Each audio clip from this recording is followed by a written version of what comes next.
Let's talk Tanya for the 2nd of Tamuz of a leap year. In yesterday's Tanya, we explained how that which is our ceiling, our highest attribute, our greatest quality, chachma, wisdom, to God, that is the floor. That is the lowest of His many different levels. And how does this impact our ability to understand God? So let's go back to the human experience. Is it possible to touch an idea? No, that's silly. And why is that? Because again, we said we are comprised of 5 different levels. There's wisdom, there's emotions, there's thoughts, there is speech, there's action, and action is the lowest level, wisdom is the highest level, and they exist in different realms, in different worlds. The world of action or touch cannot in any which way experience or sense the world of wisdom. So if you can't touch an idea, is it logical to say that we can understand God? Because if wisdom is God's lowest level, that means that God is infinitely removed from wisdom, and as we explained in previous segments, not by 5 levels. By us, we're comprised of only 5 levels. God is comprised of an infinite amount of levels, wisdom being the lowest.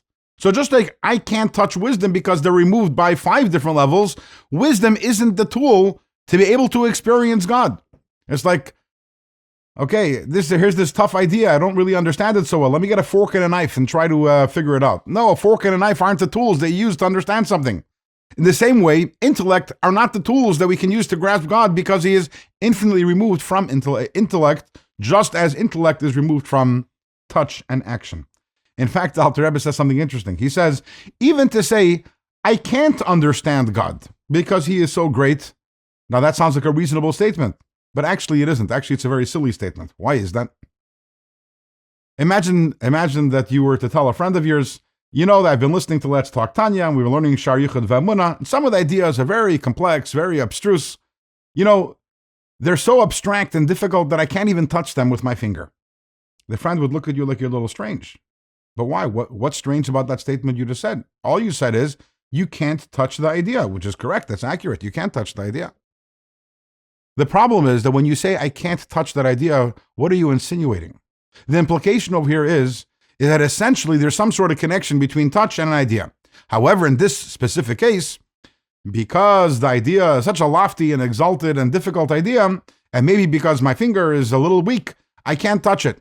But if the idea was maybe a little more practical, something which is a little more simple, maybe that I could touch. No, you can't touch an idea. It doesn't make a difference how abstract it is. To say God is so great, therefore I can't understand Him, implies that God exists somewhere within the realm of understanding and wisdom, just we're not smart enough to understand God. No.